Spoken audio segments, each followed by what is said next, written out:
Hello everyone, आज है हमारा क्लास 11th की फिजिक्स फर्स्ट का लेक्चर नंबर 2।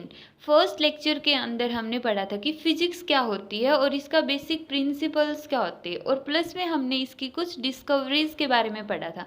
आज के लेक्चर में हम पढ़ेंगे fundamental forces in nature. Means nature के अंदर कौन कौन से फोर्सेस होते हैं, फंडामेंटल फोर्सेस कौन कौन से हैं। तो हमारे पास यहाँ पे 4 फंडामेंटल फोर्सेस हैं। फर्स्ट है ग्रेविटेशनल फोर्स, सेकंड है इलेक्ट्रोमैग्नेटिक फोर्स, थर्ड है स्ट्रॉन्ग न्यूक्लियर फोर्स और फोर्थ है वीक न्यूक्लियर फोर्स। अब हम देखेंगे कि ये फोर्सेस क्या क्या होते हैं, इनकी कैरेक्टरिस्टिक्स क्या होती है और नेचर के अंदर इसकी एप्लीकेशन कहाँ कहाँ पर है। तो हम स्टार्ट करते हैं फर्स्ट फोर्स से। तो फर्स्ट फंडामेंटल फोर्स है ग्रेविटेशनल फोर्स। अब जो ये ग्रेविटेशनल फोर्स है वो दिया था सर आइजक न्यूटन ने।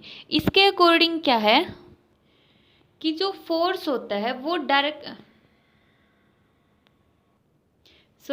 मीन्स इस पूरे के पूरे यूनिवर्स के अंदर कोई भी दो बॉडीज अगर हम मान के चले, चाहे वो दो पर्सन हो या फिर कोई भी एक पर्सन हो और एक बिल्डिंग हो, तो वो दो की दो बॉडीज आपस में एक दूसरे को अट्रैक्ट करती हैं। अगर बहुत सारी बॉडीज है तो बहुत सारी बॉडीज म्यूचुअली एक दूसरे को अट्रैक्ट करेंगे। तो इस सर आइजक न्यूटन ने ग्रेविटेशनल फोर्स के अकॉर्डिंग क्या कहा था कि जो उन दो बॉडीज के बीच में फोर्स होगा वो फोर्स डायरेक्टली प्रोपोर्शनल होगा मास ऑफ फर्स्ट बॉडी। अगर हम मान के चलते ये बॉडी फर्स्ट है और ये बॉडी सेकंड है, तो जितना ज़्यादा इस बॉडी का मास होगा उतना ही ज़्यादा ये बॉडी फोर्स लगाएगी। फिर force is directly proportional to mass of second body. Means जितना ज़्यादा इस सेकंड बॉडी का मास होगा उतना ही ज़्यादा ये सेकंड बॉडी फोर्स लगाएगी। और mass is inversely proportional to distance का स्क्वायर। मीन्स जितनी ज़्यादा इन दोनों के बीच में डिस्टेंस होगी, ज़्यादा डिस्टेंस होगी, तो इसका मतलब फोर्स क्या हो जाएगा, कम हो जाएगा। तो इसलिए हम बोलते हैं कि ये फोर्स के इनवर्सली प्रोपोर्शनल है, force inversely proportional to distance का स्क्वायर। जब हम इन तीनों फैक्ट को कंबाइन करेंगे तो फोर्स डायरेक्टली प्रोपोर्शनल टू आ गया m1 m2 divide by r square. इसी तरह से यहाँ पर हम फर्स्ट बॉडी ये पर्सन ले लिया और सेकंड बॉडी हमने यहाँ पे बिल्डिंग ले ली, तो यहाँ पे m2 मास किसका हो जाएगा, मास ऑफ बिल्डिंग।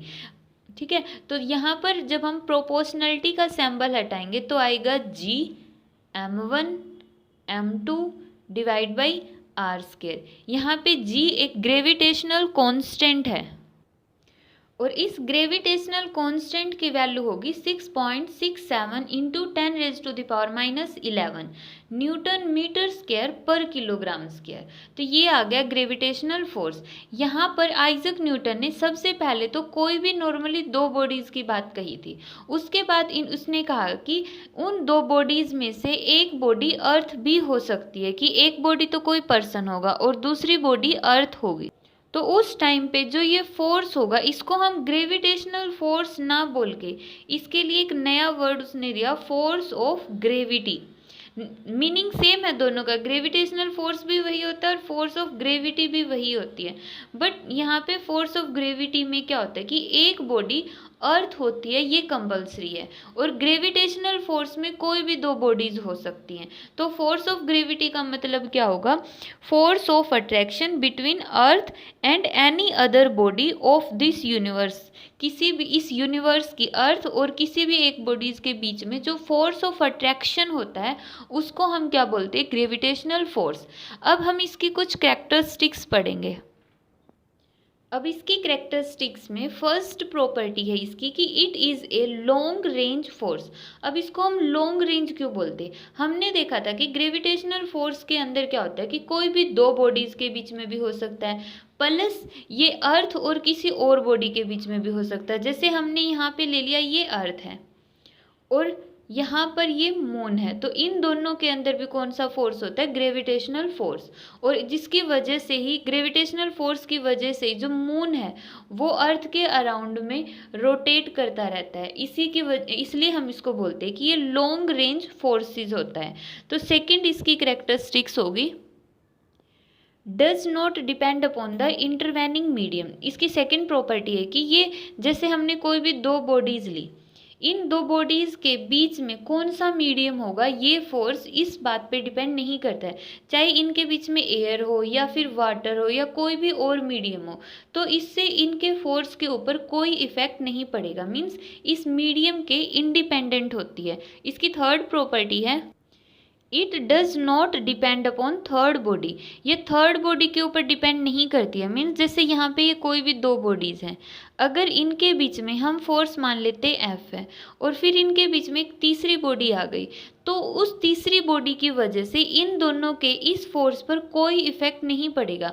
बट हाँ, अगर तीसरी बॉडी आती तो अब इन दोनों के बीच में भी फोर्स होगा और इन दोनों के बीच में भी फोर्स होगा, बट इसके आने से इन दोनों के फोर्स पर कोई इफेक्ट नहीं पड़ेगा, means it does not depend upon the presence of third body. इसकी फोर्थ कैरेक्टरिस्टिक्स है कि it is a central force. Central force क्या होता है, जैसे ये हमने अर्थ ली और यहाँ पर ये मून हो गया, तो अर्थ का भी एक सेंटर होगा और मून का भी एक सेंटर होगा, तो ये जो फोर्स है वो सेंटर टू सेंटर एक्ट करता है, इसी को हम क्या बोलते हैं, सेंट्रल फोर्स। जो दो बॉडीज़ के सेंटर टू सेंटर के बीच में एक्ट करे उसको हम बोलेंगे सेंट्रल फोर्स। इसकी फिफ्थ प्रॉपर्टी है it is action at a distance force. इसका मीनिंग क्या होता है कि जैसे हमें यहाँ पर इस बोर्ड के ऊपर अगर फोर्स अप्लाई करना तो हम क्या करेंगे, हैंड से मीन्स थंब से इसको क्या करेंगे, प्रेस करेंगे। अब जैसे ही हमने इसको थंब से प्रेस किया तो कांटेक्ट बन गया, लेकिन हमने इसमें लिया कि ये अर्थ है और ये मून है, तो इन दोनों के बीच में जो फोर्स लगेगा वो एक डिस्टेंस पर फोर्स लग रहा है, जबकि इन दोनों में कोई रिलेशन नहीं है, कोई कांटेक्ट नहीं है, ये एक दूसरे को टच नहीं करते, फिर भी इन दोनों में फोर्स लगता है। इस फोर्स को हम बोलते हैं action at a distance force. इसकी सिक्स्थ प्रॉपर्टी है this force is due to exchange of gravitons. Gravitons क्या होता है कि इन दोनों बॉडीज़ के बीच में एक पार्टिकल एक्सचेंज होता रहता है, जिसको हमने नाम दे दिया ग्रेविटॉन्स। अब ये ग्रेविटॉन्स क्या होता है, इसकी कोई एग्जैक्ट डेफिनेशन नहीं है, हमने जस्ट इसको एक्सप्लेन करने के लिए बोल दिया है कि दो बॉडीज़ के बीच में कोई पार्टिकल एक्सचेंज होता रहता है, जिसको हमने नाम दिया ग्रेविटॉन्स। एक्चुअल में ग्रेविटॉन्स क्या होते ऐसा हमारे सिलेबस में कुछ भी नहीं है, बस यहाँ पे अंडरस्टैंडिंग के लिए कि दो के बीच में एक पार्टिकल एक्सचेंज होता रहेगा। इसको थोड़ा सा और क्लियर हम सेकंड फोर्स के अंदर समझेंगे कि किस तरह इसका क्या रोल होता है। उससे पहले हम देखते हैं ग्रेविटेशनल फोर्स की रियल लाइफ में क्या एप्लीकेशन है। इसकी एप्लीकेशन होगी कि ये प्लेनेट को सन के अराउंड में, जैसे हम यहाँ पे सन मान लेते तो इसके अराउंड में प्लेनेट रिवॉल्व करते रहते, तो वो किसकी वजह से होते, ग्रेविटेशनल फोर्स की वजह से। सन के और प्लेनेट्स के बीच में ग्रेविटेशनल फोर्स होता है और वही फोर्स इनको बाइंड करके रखता है। दूसरा, ये मून को अर्थ के अराउंड में ऑर्बिट के अंदर रोटेट करवाती रहती, तो मून अर्थ के अराउंड में क्यों रोटेट करता है, ड्यू टू ग्रेविटेशनल फोर्स। इसकी थर्ड एप्लीकेशन है कि टाइड्स इन ओशियन। ओशियन के अंदर जो टाइड्स आती है, ज्वार भाटा आता, वो भी किसकी वजह से होता है, ग्रेविटेशनल फोर्स की वजह से। और वो ग्रेविटेशनल फोर्स किस किस के बीच में होता है, मून और सी के बीच में। अब यहाँ पर एक क्वेश्चन आता है कि जो वो फोर्स है वो सन और सी के बीच में क्यों नहीं होता, सन और सी के बीच में फोर्स की वजह से टाइड्स क्यों नहीं आती है। तो टाइड्स का फॉर्मूला क्या होता है, tides inversely proportional to distance की पावर 4। अब सन के और सी के बीच में डिस्टेंस बहुत ज़्यादा है, डिस्टेंस ज़्यादा है तो टाइड्स का मैग्नीट्यूड क्या हो जाएगा, कम, इसलिए हम बोलते हैं मून और सी के बीच में।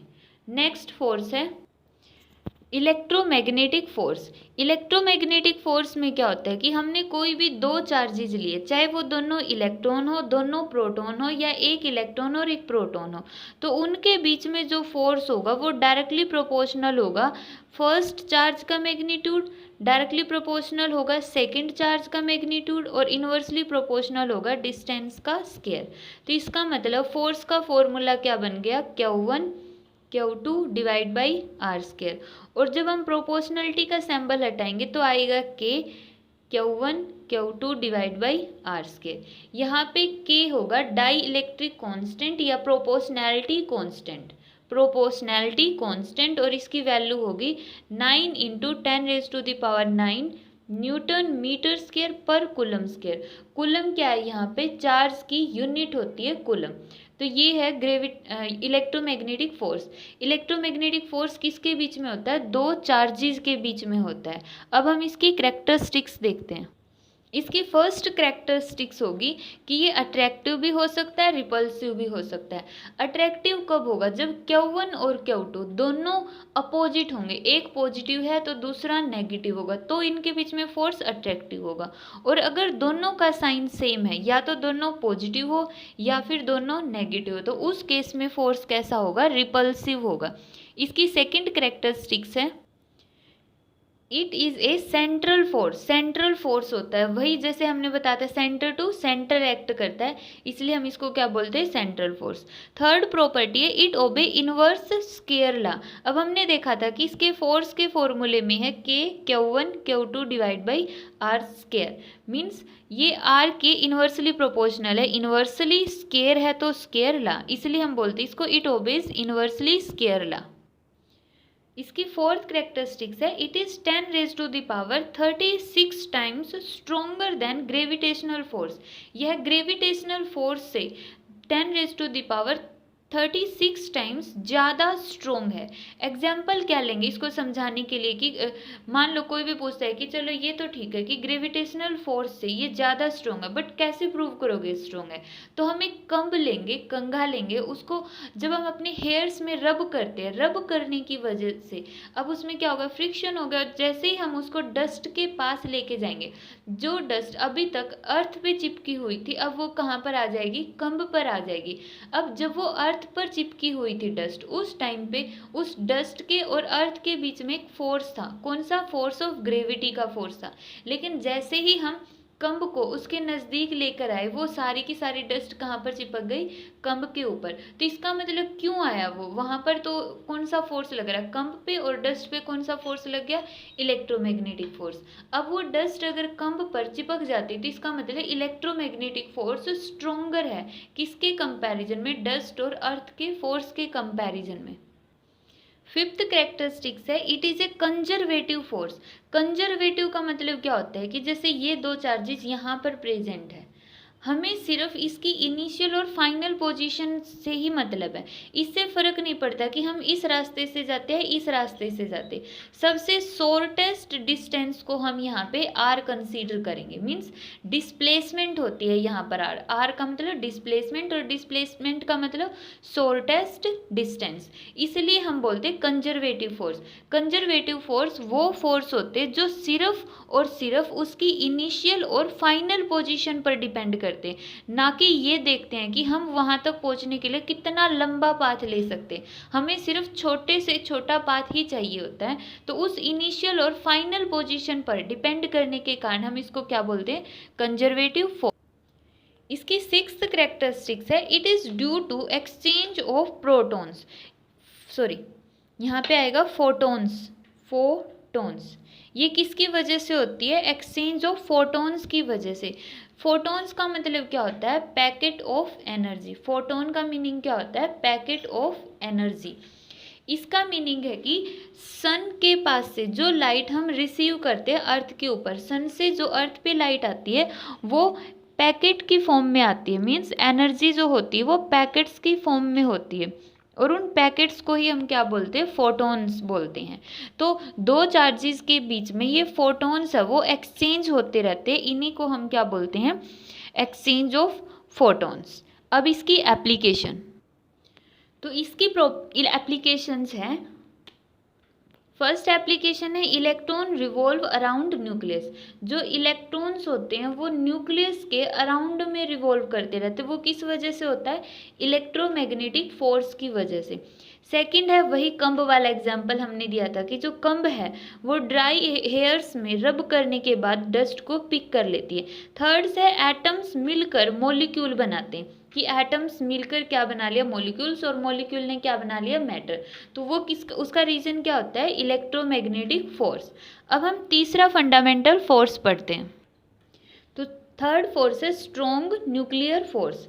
अब हम 9th क्लास में पढ़ चुके हैं कि क्या होता है कि एक एटम है, एटम के अंदर बीच में क्या होगा? न्यूक्लियस, और उसके अराउंड में इलेक्ट्रॉन रिवॉल्व करते रहते हैं। और न्यूक्लियस में क्या क्या होता है? Proton plus neutron. Proton plus neutron.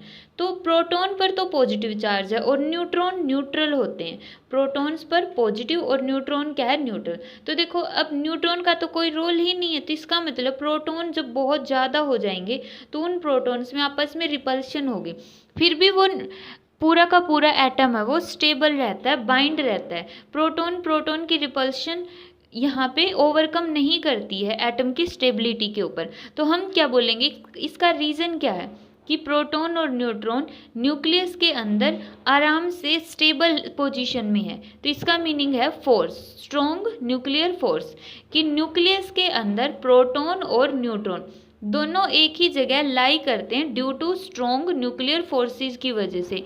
यह फोर्स जो है वो प्रोटॉन और न्यूट्रॉन को इस एरिया के अंदर बाइंड करके रखता है। तो वो फोर्स जो प्रोटॉन और न्यूट्रॉन को एक स्मॉल रीजन के अंदर बाइंड करके रखता है उसको हम बोलते हैं स्ट्रॉन्ग न्यूक्लियर फोर्स। और प्रोटॉन और न्यूट्रॉन का जो एक पेयर बनता है इसको हम बोलते हैं न्यूक्लियॉन, न्यूक्लियॉन्स। तो प्रोटॉन और न्यूट्रॉन को हम क्या बोलेंगे, न्यूक्लियॉन्स। इसकी फर्स्ट कैरेक्टरिस्टिक्स होगी कि ऑलवेज अट्रैक्टिव, यह हमेशा ही अट्रैक्टिव नेचर का होता है, मीन्स हमेशा ही प्रोटॉन्स को बाइंड करके रखेगा।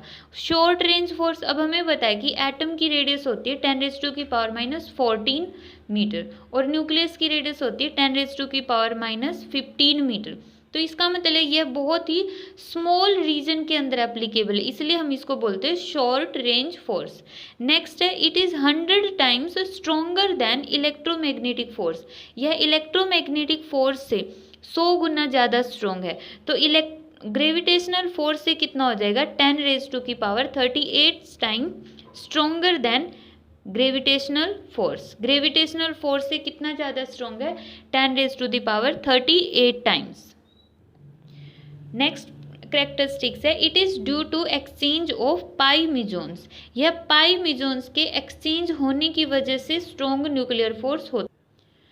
तो पाई मिजोन्स के एक्सचेंज होने की वजह से क्या होता है, पाई मिजोन्स क्या होते हैं, जिस तरह इलेक्ट्रॉन एक पार्टिकल है उसी तरह पाई मिजोन्स भी एक पार्टिकल होता है और पाई मिजोन्स का मास इलेक्ट्रॉन के रेस्ट मास से 270 गुना ज़्यादा होता है, मतलब इतना ज़्यादा हैवी पार्टिकल होता है।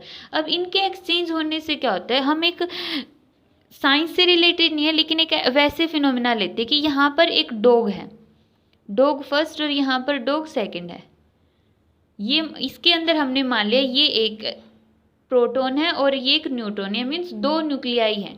तो यहाँ पे क्या होता है कि पाई मिजोन्स एक्सचेंज हो गए। मान लेते हैं कि यहाँ पर हम एक बोन ले लेते हैं, जिस तरह ये बोन होगी, हड्डी होगी, पहले एक डॉग के पास जाएगी, फिर दूसरा डॉग इसको छीन लेगा, फिर पहले वाले दूसरे से छीन लेगा, फिर क्या करेगा दूसरे वाला पहले से छीन लेगा। तो इस तरह ये बोन क्या करती है, इस डॉग्स को कंबाइन करके रखती है। तो उसी तरह दो न्यूक्लियॉन्स के अंदर पाई मिजोन्स एक्सचेंज होते रहते हैं और दोनों न्यूक्लियॉन्स एक पर्टिकुलर एरिया में मीन्स न्यूक्लियस के अंदर बाइंड करके रहते हैं, एक जगह पर स्टेबल रहते हैं। तो ये थी इसकी कैरेक्टरिस्टिक्स। और इसकी एप्लीकेशन क्या होगी, यही एटम की स्टेबिलिटी में। अगर एटम स्टेबल है तो मॉलिक्यूल स्टेबल है, मॉलिक्यूल स्टेबल है तो पूरा का पूरा मैटर स्टेबल है। ये मार्कर किससे बना हुआ है, एटम से मिलकर बना। अगर एटम स्टेबल नहीं होते तो इसका मतलब ये मार्कर भी स्टेबल नहीं होता, ये अपने आप ही टूट कर गिर जाता हाथ से। लेकिन ये टूट कर नहीं गिर रहा, तो इसका मतलब एटम से बनी हुई चीज़ स्टेबल है सारी की सारी। नेक्स्ट फोर्स है weak nuclear force. Weak nuclear force क्या होता है, the force between elementary particle emitted during radioactive decay. कोई भी एक ऐसा न्यूक्लियाई, जैसे हमने पढ़ा था कि यूरेनियम 10th क्लास में पढ़ा था, यूरेनियम होता है वो बहुत ही ज़्यादा रेडियो एक्टिव होता है। तो जैसे ही वो डिकम्पोज होगा उसके अंदर से कुछ पार्टिकल्स निकलेंगे और उन पार्टिकल्स के बीच में जो फोर्स होगा उसको हम बोलते हैं वीक न्यूक्लियर फोर्स।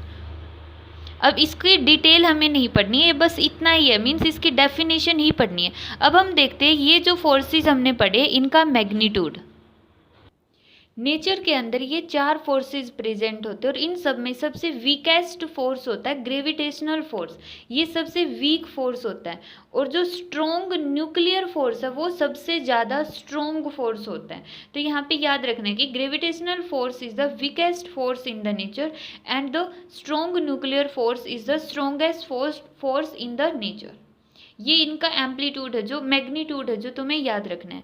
या फिर इसको सिंपली ऐसे भी लिख सकते हो कि सभी को 10⁻38 से डिवाइड करेंगे तो क्या आएगा हमारे पास, जो बुक में दिया हुआ है वो है ये। इसको लिखेंगे हम 1, इसको लिखेंगे 10⁻², इसको लिखेंगे 10⁻13 और इसको लिखेंगे 10⁻38।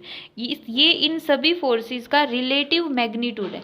यहाँ से याद क्या रखना है, याद रखने के लिए सिर्फ दो ही पॉइंट है कि सबसे वीकेस्ट फोर्स है ग्रेविटेशनल फोर्स, सबसे स्ट्रोंगेस्ट फोर्स है न्यूक्लियर फोर्स, और जो इलेक्ट्रोमैग्नेटिक फोर्स होता है वो ग्रेविटेशनल फोर्स से 10⁻36 टाइम्स स्ट्रोंगर होता है।